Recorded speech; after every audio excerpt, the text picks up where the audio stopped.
Stand by for Bwana.org radio. In 3, 2, 1. Cue the announcer. You found Bwana.org radio, your one source for tech news and reviews. Now, almost live from sunny Florida, here's your host, Bwana McCall. Greetings, folks, and welcome to episode 240 of Bwana.org radio. We got a great show lined up for you. 11 bookmarks over at bit.ly/BDOR240.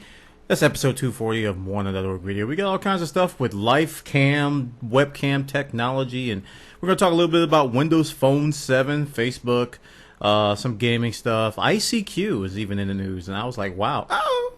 You guys remember ICQ? Some of you may be too young to remember ICQ, so I don't know how I'm going to handle that, but we'll try to get you caught up as best we can over here on episode 240. We're here at live.bwana.tv doing a show a little bit different format, starting a little bit late as well. Yeah, that's all I got to say about that. Not going to dwell on the lateness too much, but I try to get started around 8:30 p.m. every Tuesday and Thursday night, but, you know, real life kicks in sometimes, and, you know, things get pushed back, so, but here I am. I am still here.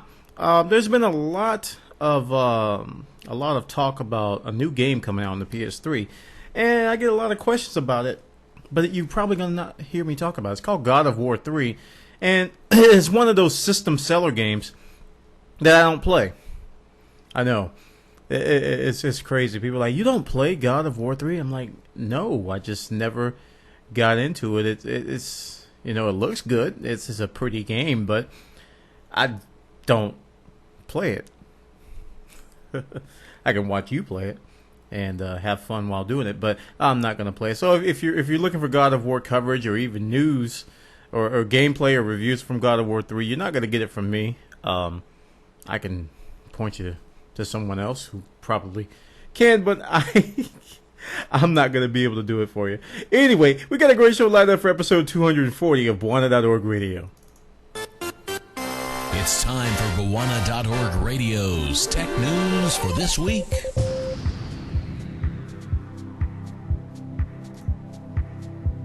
And for our first story, we're going to talk about the Lifecam. Microsoft has announced 3, count them, 3 new Lifecam webcams. And they're boasting something that it's a little bit controversial to me, because they're boasting and bragging that it's 720p.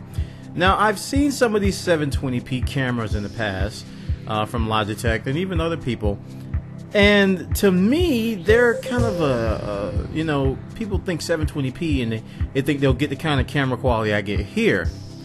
While that may be true for certain things, these 720p cameras, and you know, I haven't seen it here, they boast 15 frames per second at their highest resolution. And if you're looking to do things like what I do here, then you're probably going to be disappointed with the performance, because 15 frames per second is definitely not as smooth as 30 frames per second is. If you can do the math, it's half that. So I was a little bit perturbed when I read this press release. It's linked to here on Engadget.com. I was a little bit perturbed when I didn't see any mention of frames per second. You know, they usually say this resolution at this frames per second in the detail specs, and I was hoping they would put that somewhere in the Microsoft press release that is linked. If you go down here, it says source Microsoft. You just click there and it'll go to the press release. Now I searched for FPS on the entire thing. No mention of it at all. So when this thing comes out, I'm going to hope that they're actually 30 frames per second, because a lot of the popular ones that are out today are actually 15. So let's hope Microsoft steps it up, because I think this will change, you know, live streaming. If we can get, these things are like $50, $50 to $100. If we can get some cheap, affordable, high definition streaming cameras that can give you decent quality like what I have here, you know, I think we'll see a lot more people try to do high definition streams. And you know, I hate to see people get disappointed because they buy it, they plug it in, they set it up, and it's like, why is it so choppy? Why does it look like that? It's because it's 15 frames per second. So hopefully Microsoft will change that. Check it out over at Engadget.com. They got the details over there. Next story, we're going to be talking about some very cool tech. I tweeted this today, and I was like, man, this is just too cool for words. Yeah, just imagine if you could carry around a portable wireless file and media server that you can connect to wirelessly. Just a little portable thing. That's what this thing is called. It's called the Air Stash. Now, the only thing wrong with it is the price. Now, I'm going to get that out of the way right now. It's $100. I was like, ooh, well, I don't know if I want that one, Mr. Sir Man. $100 for this thing, but it's very, very cool tech. Essentially, all you do is you plug in an SD card, 8 gigabyte, 16 gigabyte flavors, and you plug it into this little thing, and you can connect to this thing with your iPod or iPhone or anything else that supports these types of media files, because it serves up a web interface to access the files.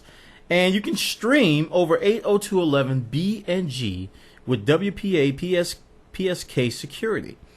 And they got a video here on this linked here, which shows it actually being used. They stream movies, they show photos, and it's just so cool that it's that size that you can use this little media server to carry. I just thought that was so cool. It's something I never thought about. And if someone else has done it, I apologize. It's the first time I've actually seen something like this, but it's very, very cool to be able to share media wirelessly in that package, in a small SD card package. And it's a good way to get photos. If you're taking pictures with another camera, or if you're doing movies with an SD card, and you want to get them to your iPhone or share them with somebody and show them somebody on your iPhone, or you can say, hey, connect to this IP address, this thing, blah blah blah. You can see the movie, or you could be at some sort of a small seminar where you got 5 or 10 people in the room, and you can you can say, hey, go to this IP address to see the photo I'm talking about on your laptop or on your cell phone. It's got so many potential practical applications that it blows my mind. This is called the Air Stash. The only thing is the price sucks. $99. Check it out. This one's over at gottabemobile.com. They got the details over there. Next story, we're going to talk about Windows Phone 7. There's been a lot of Windows Phone 7 news lately. Hold on, let me adjust my pop filter. My stuff is dying over here. Windows Phone 7 is getting a lot of positive press lately, and it's not even out. And that's surprising from a company from Microsoft, like Microsoft, who never overpromises and underdelivers. I'm just joshing. Microsoft is good at marketing. I'll give them that. They really know how to pimp a product. But Windows Phone 7 recently, this article really surprised me. But if you think about it, it might be a little smart. They're taking cues from the iPhone. How are they taking cues from the iPhone, Buana? Well, they're actually limiting features that used to be standard on Windows Mobile. This little chart summarizes best. They got App Store installs only. Well, Windows Phone 7, you'll only be able to install apps from the store. 3D app, third-party app multitasking. No. Wow. Limitation on the iPhone. Check this out. Background notifications. Woo. Yeah, they're going to do that too. Memory card expansion. No, you can't do that. See, these are iPhone limitations that people have bashed in the past. Control over hardware requirements. Yes. And music store with DRM. Yeah, so they got all these other phones up here as well that do and don't do some of the other things. But I really thought it was interesting that Microsoft is going this route with Windows Phone 7. And there's another article that's not mentioned here. I don't think they have it listed here. But it's also not going to have copy and paste. I read that article a few minutes ago that Windows Phone 7 is not going to have copy and paste. A feature that the iPhone didn't have for a long time, and people said it wasn't a smartphone because it couldn't copy and paste. And here, Microsoft is taking cues from the iPhone. Could Steve Ballmer have finally found the formula for success? Ponder the thought. Ponder the thought. This is something to think about. Check it out. This story is over on jkontheRun.com. They got the details over there about Windows Phone 7 copying the iPhone's limitations. It's weird, isn't it? Check it out. Next story is really surprising. This is one of those features that could potentially get Buana to move to Windows Phone 7. I'm serious. This is huge. Netflix has prototyped Netflix has prototyped a copy of their software on Windows Phone 7. Now, this is not necessarily the typical Windows Phone 7 application not Windows Phone, typical Netflix application you've seen on other phones. This one features Silverlight, and by golly, by featuring Silverlight, you can watch instant on-demand movies from Netflix on Windows Phone 7. This is a killer feature. This is at Mix 10, of course. This is where all this stuff is going on. But yeah, watch instantly support on your phone. That's something that no other phone that I know of can do right now. Because it boasts, Netflix is really pushing Silverlight technology with their watch instantly stuff. So it made sense for this to happen. This is a ginormous feature, guys. This is one of those things, like I said, that will really get me seriously looking at Windows Phone 7. I love watching movies on Netflix. The watch instant stuff is great. It's supported on my 360, it's supported on my PS3, on my Mac, on my Windows machine even. I'm looking at possibly buying a Blu-ray player that supports it. But to have it on the phone is a killer feature. I can't stress that enough. To me, that's better than a live TV app.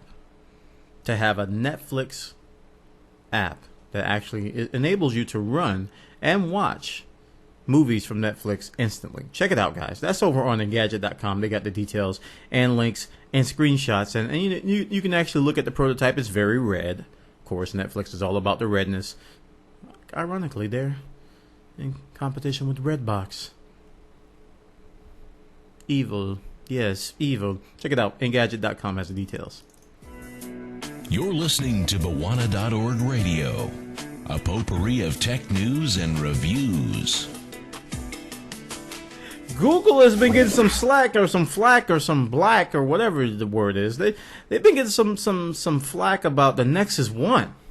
Article came out today which basically said that the Nexus 1 sales have been very lackluster.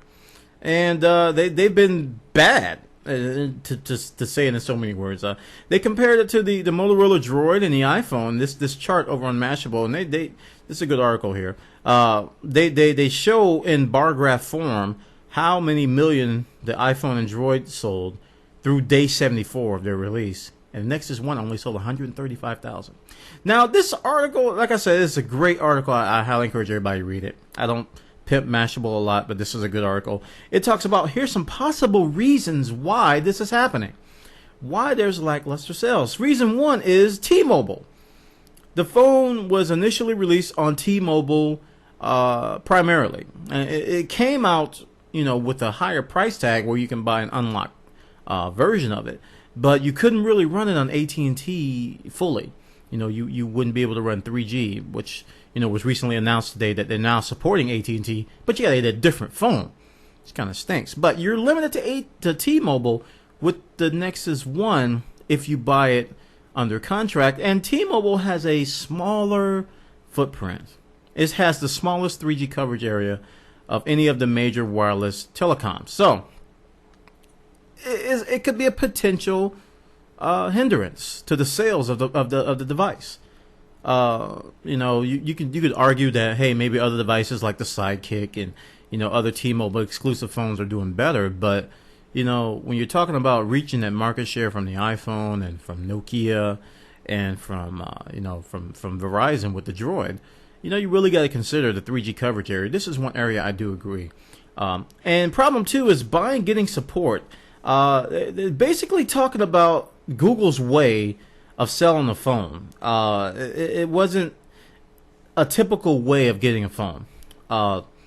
Google sold the phone directly. We're used to getting phones from the actual telcos. We go into a store, we actually, put down money at the store. They do credit checks if they need to, and then we set up the plans and all that stuff. Or we can buy them online, call a phone number, blah, blah, blah, set it up. But this is not a typical way of selling a brand new phone. And it might have hindered the sales. I don't know. It's kind of weird how they did it, especially with they had some termination fee problems as well.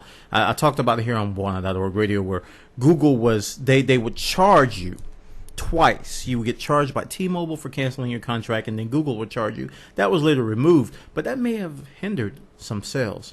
And it goes to say the bottom line is that it's not the big hit that everyone expected it to be. And even on Verizon, it may not be a big hit, blah, blah, blah, blah, blah. And it goes to speculate that it may not be a huge success. I don't know what's going to happen, but these are some good reasons, especially the T-Mobile reason and the execution of Google on selling it. It may not be the phone itself's fault.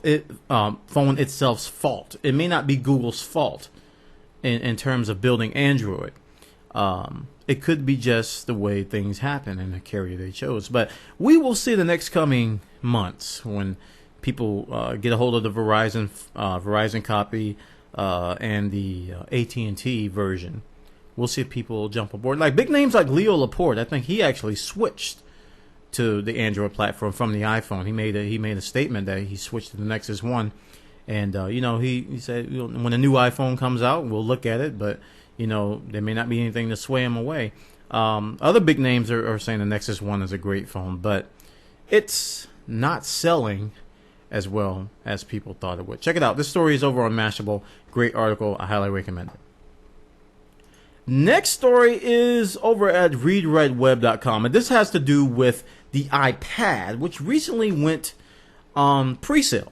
People are able to pre-sale or do pre-orders now, and they've set some. People have been really watching the pre-order numbers. I don't get that. It sold 50,000 in a second in 3 hours. It sold 75,000 after 2.7 minutes. Anyway, ReadWriteWeb says we need to prepare. Let's prepare for an iPad app explosion, because apparently developer activity is up almost 200%, 185% to be exact.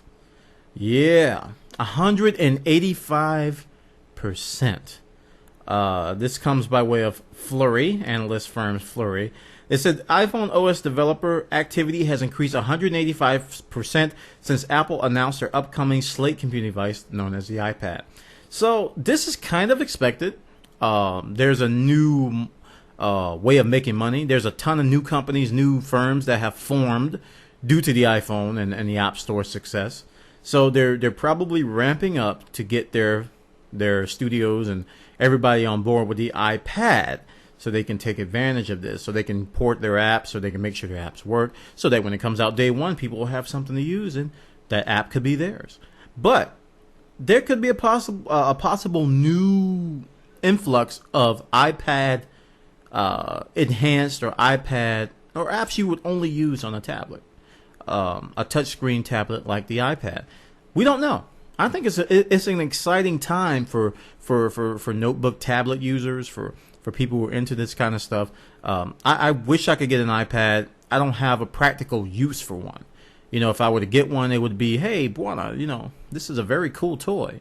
That's the appeal I see in it. It's a very cool toy to play with. I would love to review it, but I don't have a practical. Right now, I'm really cutting back on what I'm spending. I need a practical use for it in order to invest in something like that. So I really don't see a practical need myself, but I know people who probably would, and they've justified that in more than one way. But for Buona, it's not for me. So check this out. This one's over on readwriteweb.com. So check it out. You're over there. Now we're going to continue. We're going to talk about our next story, which is about Facebook. Facebook. Yeah. This one kind of surprised me. Although some people weren't surprised, I was very surprised. Guess what the #1 U.S. website is? If you were to guess Google, that'd be a good guess. That was my guess. I was thinking Google or Yahoo or, one of those sites are up there. But guess Facebook. Facebook is now the #1 U.S. website, followed by Google. This is in the United States. According to Hitwise, it's garnering 7.0% of all internet visits in the United States. Everybody's getting on Facebook, man. What's wrong with y'all? Wow. Talk about an uptick. Look at this chart. I don't know what caused this. It's just ridiculous how many people are using Facebook now. Very, very interesting article here, guys. I like I said, I was so shocked that Facebook was number one. I knew it was up there. I knew Facebook was popular. I know millions of people use Facebook, but I did not know that people go there that much. That it's the number one U.S. website. Wow. Wow. Oh, wow. Check that out. This one is over on the nextweb.com. They got the details over there. Very, very interesting stuff. Number one is Facebook. You found Bawana.org Radio. Tech news and tech gadgets for the hardcore geek in all of us.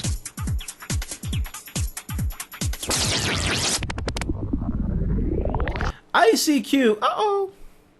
When I was coming up in college, I mean, we'd go to people's houses and they'd have a computer, and, you know, we'd also go in computer labs. People would have the speakers on. You would hear that, uh-oh sound everywhere. That was the new notification sound for ICQ. And it's hilarious that the new generation has no idea what ICQ is. They have no idea. Like, what? I seek you. What the hi? What the? But ICQ was very, very popular. It's still popular, and I think Russia is still a huge user of ICQ. I get a lot of Russian spam. That's the only way I can assume that. I get a lot of Russian spam on ICQ. But this article says that ICQ is back. Dun dun dun dun dun dun dun dun dun dun dun dun dun dun dun. ICQ is back, and it uses Facebook and Twitter. You may or may not know that ICQ was sold to AOL back in the day for $400 million. It was 1998 that it was sold to AOL. And it's now back with a revamped version, and it supports Facebook and Twitter now. So if you want to give this thing a try, I don't know where that voice came from.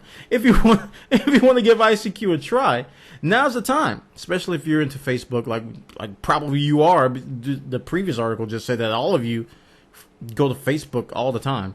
If you're into Twitter, you'll be happy to know that this is supported with Facebook and Twitter. Now, ICQ is, in the multi-IM clients, you'll see ICQ in there. So if you sign up, you'll be happy to know if you use like Adium on the Mac or Trillion on Windows, and all these other ones, and what's the Pigeon, the open source one. They all support ICQ. So you won't be left in the dust if you do sign up for an account. So this is a pretty nifty feature that they got Facebook and Twitter. I'm happy to see that they're not completely gone, because they were one of the first guys. I mean, if there was AOL Instant Messenger, and then there was ICQ. I used Yahoo Messenger back then, and still do. But ICQ was big, huge, and it's kind of fell off the radar. So check it out. They're back with Facebook and Twitter support. Pac-Man, y'all. Can you imagine multiplayer Pac-Man? Waka waka waka waka waka waka waka waka. Multiplayer Pac-Man. Yeah, I ain't joking. Pac-Man Battle Royale. You gotta watch this video, because it is essentially multiplayer Pac-Man. Alright? You go up against people. You can eat the other Pac-Mans. It's got some super Pac-Man elements. You eat a pellet and you get super large, and nothing can hurt you. It's like Super Mario, Big Mario, and but you go up against other players and you can eat them. You eat a power pellet. You better run. It's multiplayer Pac-Man Battle Royale. Every Pac-Man for himself. Check it out, guys. This is Namco Bandai's teaser trailer. They have this like cabinet. They say it was made for bars.